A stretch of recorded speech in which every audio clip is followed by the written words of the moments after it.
जय हिंद साथियों। आज का टॉपिक है भारत में राष्ट्रवाद। भारत में राष्ट्रवाद की टॉपिक को हम लेकर चलते हैं, जिसमें आपका टॉपिक है प्रथम विश्व युद्ध, खिलाफत और असहयोग आंदोलन।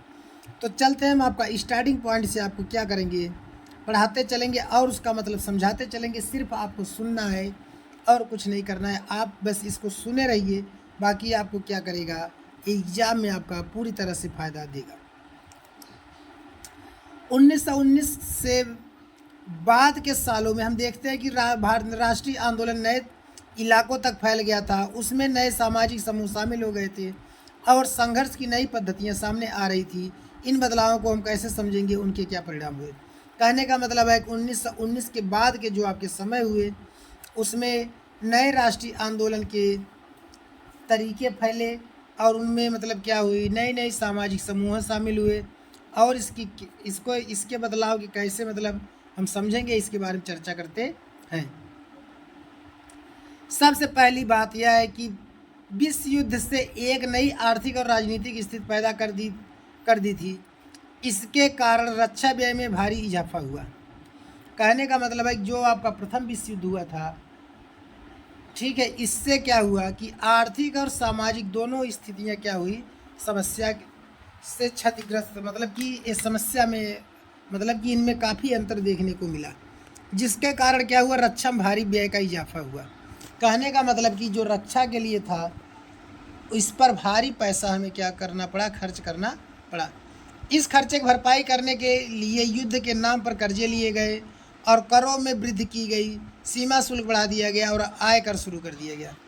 तो कहने का मतलब इस रक्षा की भरपाई करने के लिए क्या किया गया, कर जिस चीज़ों पर कर लगे थे उसकी वृद्धि कर दी गई। और क्या किया गया, सीमा शुल्क बढ़ा दिया गया। मतलब आप एक राज्य या एक राष्ट्र से दूसरे राष्ट्र में जाते हैं तो आपको ज़्यादा शुल्क देना होगा, और आयकर शुल्क बढ़ा दिया गया। युद्ध के दौरान कीमतें तेजी से बढ़ गई। 1913 से 1918 के बीच कीमतें दो गुनी हो चुकी थी। कहने का मतलब है कि इस दौरान जो वस्तुओं पर कीमतें थी, वस्तुओं की कीमतें थी, उनके वो क्या हो गई, डबल हो गई। ठीक है, अब चलते आगे। गाँव में सिपाहियों को जबरन भर्ती किया गया और लोगों को क्या किया जाता था, सिपाही में जबरन भर्ती किया जाने लगा, जिसके कारण ग्रामीण इलाकों में व्यापक गुस्सा था और जिसके कारण गांव के लोग क्या करते थे, बहुत ज़्यादा गुस्सा में रहते थे। 1918 से 1919 और 1920 से 1921 देश के बहुत सारे हिस्सों में फसलें खराब हो गई, जिसके कारण खाद्य पदार्थों का भारी अभाव पैदा हो गया। कहने का मतलब है कि 18 से लेकर 21 तक इन लगभग 3 वर्षों में क्या हुए, देश में फसलें खराब हो गई बहुत अत्यधिक मात्रा में, जिससे खाद्य पदार्थों में भारी अभाव पैदा हो गया। उसी समय फ्लू नामक की महामारी फैल गई और 1921 ईस्वी के जनगणना के मुताबिक इस दुर्भिक्ष मतलब यह जो महामारी था, इसके कारण 130 लोग करीब मारे गए। 1921 में महामारी पैदा हुई और जिसके कारण करीब 130 लोग इस महामारी से मारे गए। लोगों को यह उम्मीद था कि युद्ध खत्म होने के बाद उनकी मुसीबतें कम हो जाएंगी, लेकिन ऐसा नहीं हुआ। सभी लोग यह सोचते थे कि जैसे ही युद्ध खत्म होगा हमारी मुसीबतें थोड़ा कम हो जाएंगी, लेकिन ऐसा नहीं हुआ। इसी समय एक नए नेता सामने आए और संघर्ष का एक नया ढंग और तरीका पेश किया। तो क्या हुआ कि एक नए नेता इस समय तो हमारे क्या हुआ, सामने एक नए लीडर के रूप में आए और क्या हुआ, हमारे संघर्ष का एक नया तरीका शुरू हो गया। तो चलते हैं, बात करते हैं सत्याग्रह का विचार, मतलब सत्याग्रह पर क्या विचार है। ठीक है, महात्मा गांधी जनवरी 1915 में भारत लौटे। महात्मा गांधी क्या थे कि जनवरी आपके 1915 में वो भारत लौटे। इससे पहले वे दक्षिण अमेरिका में थे। उन्होंने एक नए तरह के जन आंदोलन के रास्ते पर चलते हुए वहाँ की नस्लभेदी सरकार से सफलतापूर्वक लोहा लिया। मतलब कि इसके पहले वहाँ भी क्या था, एक रंगों को लेकर के भेदभाव था। तो वहाँ पर उन्होंने क्या किया, जो आंदोलन जिस तरह से किया था, सफलता प्राप्त की थी, वही सेम आंदोलन उन्होंने यहाँ करना चाहा। इस पद्धति को वे सत्याग्रह कहते थे। जो वहाँ पे जिस आंदोलन से उन्होंने कार्य किया उसको उन्होंने सत्याग्रह नाम दिया था। ठीक है, सत्याग्रह के विचार में ही सत्य और सत्य की खोज पर जोर दिया जाता है। सत्याग्रह का नाम जो है वह सत्य की विचार और आग्रह मतलब कि सत्य की खोज पर जोर देना है। इसका अर्थ है कि अगर आपका उद्देश्य सच्चा है और यदि आपका संघर्ष अन्याय के खिलाफ है तो उत्पीड़क से मुकाबला करने के लिए आपको किसी शारीरिक बल की आवश्यकता नहीं है। कहने का मतलब है कि अगर आपका उद्देश्य सच्चा है, आप सच्चे हैं और आपको संघर्ष के मतलब कि आपका संघर्ष अन्याय के खिलाफ है तो उत्पीड़क से आपको मुकाबला करने कोई शारीरिक बल की आवश्यकता की ज़रूरत नहीं है। प्रतिरोध की भावना आक्रामकता का सहारा लिए बिना सत्याग्रही केवल अहिंसा के सहारे भी अपने संघर्ष में सफल हो सकते हैं। इन्होंने कहा कि केवल आप सत्याग्रह का मार्ग ही रख करके आप क्या कर सकते हैं, अपने आप में एक सफलता पा सकते हैं। इसके लिए दमनकारी शत्रु की चेतना को झिंझोड़ना चाहिए। उन्होंने कहा कि इसके लिए क्या करना चाहिए, हमें शत्रु की दमनकारी जो चीज़ें हैं मतलब उनके जो रास्ते हैं, उनके जो कार्य कौशल हैं, उसको हमें क्या करना चाहिए, झिंझोड़ना चाहिए। उत्पीड़क शत्रु को ही नहीं बल्कि सभी लोगों की हिंसा के जरिए सत्य को स्वीकार करने पर विवश करने की बजाय सच्चाई को देखने और सहज भाव से स्वीकार करने के लिए प्रेरित किया जाना चाहिए। तो कहने का मतलब था महात्मा गांधी का कि हमें कोई हिंसा नहीं करना है, हमें सत्य के रास्ते पर चलकर, उसके मार्ग पर चलकर उस भाव से हम क्या करेंगे, मतलब अगले इंसान को प्रेरित करेंगे। ठीक है, इस संघर्ष में अंततः सत्य की जीत होती है और ऐसा करने से एक समय ऐसा आएगा जिसमें सत्य की क्या होगी, जीत होगी। गांधी जी का विश्वास था कि अहिंसा का यह धर्म सभी जातियों की एकता के सूत्र में बांध सकता है।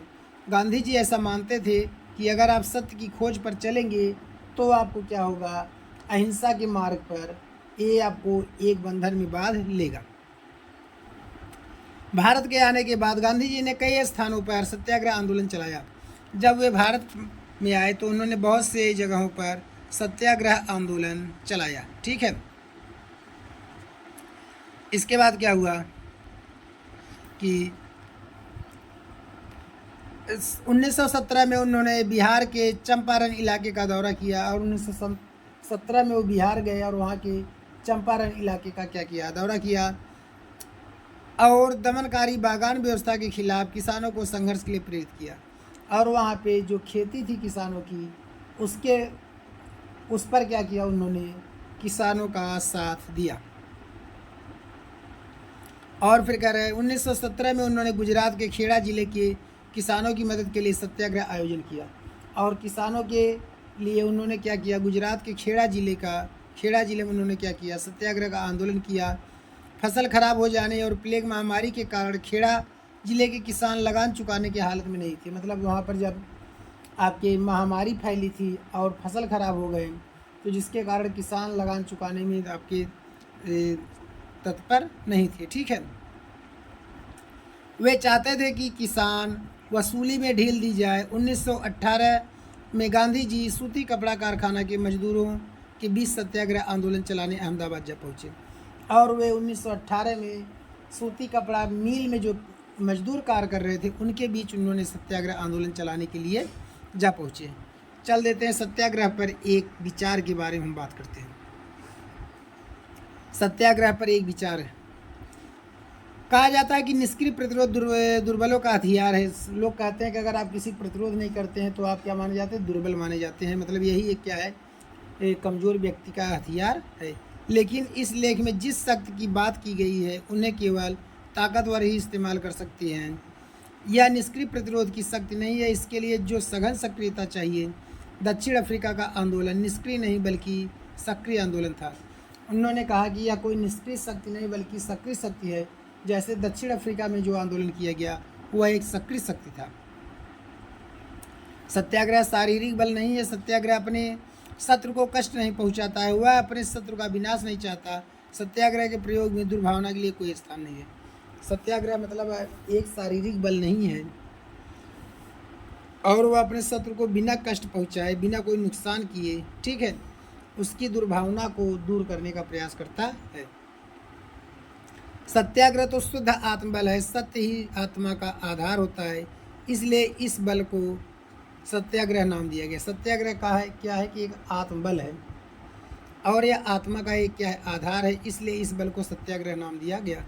आत्मा ज्ञान से हमेशा लैस होती है, इसमें प्यार की लौ जलती है। अहिंसा सर्वोच्च धर्म है, और उन्होंने कहा कि अहिंसा क्या है आपका सर्वोच्च धर्म है। इसमें कोई संदेह नहीं कि भारत विनाशकारी शस्त्रों के मामले में ब्रिटेन या यूरोप का मुकाबला नहीं कर सकता है। मतलब कि भारत भी आज क्या है ब्रिटेन और यूरोप का मुकाबला शस्त्रों के मामले में कर सकता है। अंग्रेज युद्ध के देवता के उपासक करते हैं, वे सब हथियारों से लैस हो सकते हैं, होते जा रहे हैं। भारत में करोड़ों लोग कभी हथियार लेकर नहीं चल सकते। उन्होंने अहिंसा के धर्म को आत्मसात कर लिया है। उन्होंने कहा कि इंग्लैंड आपका जो है अंग्रेज जो है वही मतलब लड़ने के पक्ष में हमेशा रहते हैं, ठीक है, तो लड़ने के पक्ष में हमेशा रहते हैं और वे क्या करते हैं उसके उपासक हैं। लेकिन भारत में करोड़ों लोग हथियार एक साथ नहीं उठा सकते हैं, क्योंकि वो अहिंसा के आपके क्या है अहिंसा को आत्मसात कर लिए हैं। तो साथियों, अगर आपको हमारा वीडियो अच्छा लगे तो हमारे चैनल को सब्सक्राइब, वीडियो को लाइक शेयर कमेंट जरूर करें। ओके, जय हिंद।